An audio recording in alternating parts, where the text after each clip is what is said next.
रहमानिर्रहीम। अस्सलाम वालेकुम। दो दोस्त जंगल में चले जा रहे थे।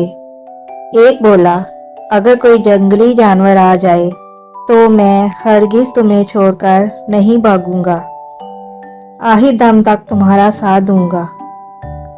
दूसरे ने जवाब दिया, बेशक, अगर ऐसा मौका आया तो हम एक दूसरे की मदद करेंगे। अभी वो थोड़ी ही दूर गए होंगे कि सामने से एक रीछ आता दिखाई दिया। रीछ की सूरत देखते ही एक दोस्त भागकर दरख्त पर चढ़ गया। दूसरे को दरख्त पर चढ़ना नहीं आता था। जब और कोई तदबीर समझ में न आई तो वो जमीन पर मुर्दा बनकर लेट गया। रीछ इसके करीब आया, इधर उधर सूंघा और इसे मुर्दा समझकर छोड़ गया।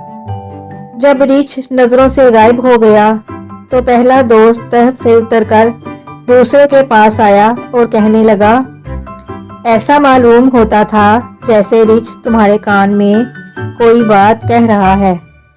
दूसरे दोस्त ने कहा, वो मुझसे एक बड़े काम की बात कह गया है।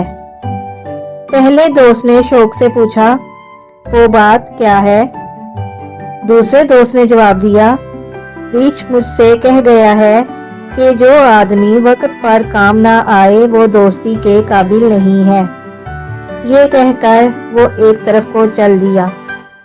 अगर आपको हमारी स्टोरी पसंद आई है तो प्लीज़ चैनल को लाइक, शेयर और सब्सक्राइब कर दें।